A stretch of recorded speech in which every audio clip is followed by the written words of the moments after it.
My name is Salvatore Ceccarelli and I'm the organic farm of Navdanya, where I have been for the last 4 years, giving lectures in a course on organic farming.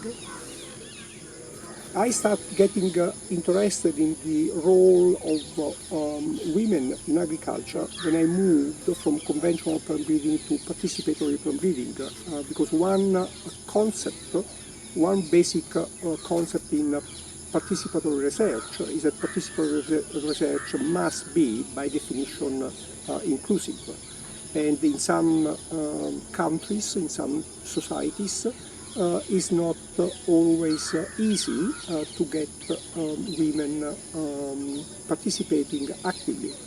In many cases, I can quote the case of Arab countries where when women are asked what is your role in agriculture, they are using an Arabic word which translated literally means helping.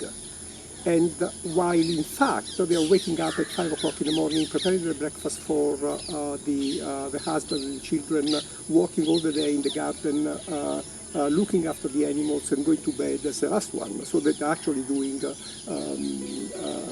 an extremely important part of the activities.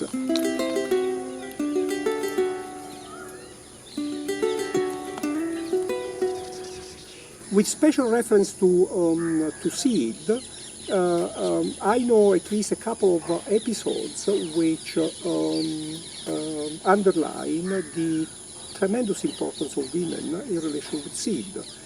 One of my colleagues from Bangladesh was telling me that if, as a foreigner, I go to Bangladesh, I may not be able to talk directly to women, and I may meet outside the house a farmer walking towards his field to plant different varieties of rice, and he's bringing with him 2 bags with the seed of 2 different varieties. And as a foreigner, I may not find out that actually, if you ask the farmer, he said, well, what are you going to do with these 2 bags of seed? And he will tell you, well, I'm going to plant this variety in that field and the other varieties in the other field. But unless you are able to discuss with the women, you will not be able to know that that decision is actually being taken by his wife in his house. She has been keeping the seed, and she's together with the seed, she has kept the knowledge of the adaptation of that seed to 2 different types of field. When I was working in Syria, there was one of the droughts I've been that there were at least 3-4 droughts during the 30 years I was in Syria, and I was told that in Tunisia there was such a intense drought that the scientists were afraid that the few land races which were still planted, they disappeared because basically there was farmers planted the crop and we were not able to harvest.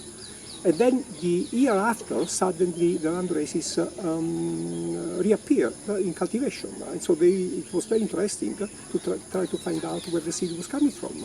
And they found that it were the women who kept that seed in jars under the ground, because this is one of the best ways, if you do not have sophisticated refrigerators, to maintain the seed, which is very sensitive to changes in temperature and humidity.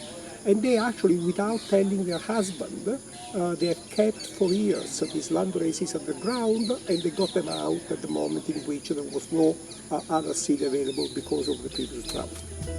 And when there's more, don't keep it all yourself. Give some to a friend with room on their shelf. 'Cause the best way to generate energy is to keep it moving.